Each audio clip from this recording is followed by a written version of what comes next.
नमस्कार मंडळी, आजच्या रेसिपीचं नाव आहे पनीर भुर्जी। त्यासाठी लागणारं साहित्य: पाव किलो पनीर, 1 टोमॅटो, 2 कांदे, हिरवी मिरची, कोथिंबीर, जिरेपूड, लाल तिखट, गरम मसाला। पातेले गरम करायला ठेवले आहे, त्यात 1 चमचा तेल, जिरे टाकूया, हिरवी मिरची,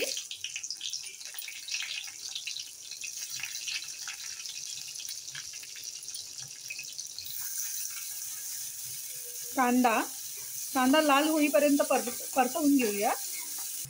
कांदा परतवून झालेला आहे, त्यात टोमॅटो टाकूया, हळद, लाल तिखट घालून घेऊया,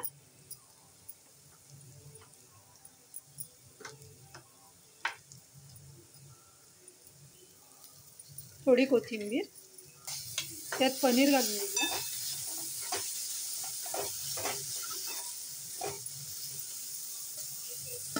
आणि हे सगळं एकत्र करू।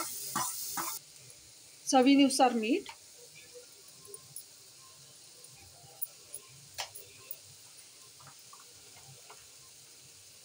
जिरे पावडर,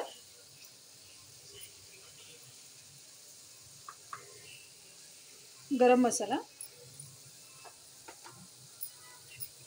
धणे पावडर, चिमूटभर साखर घालून घेऊ, कोथिंबीर, पाहू शकता आपला भाजी रेडी आहे। गरमागरम पनीर भुर्जी तयार आहे।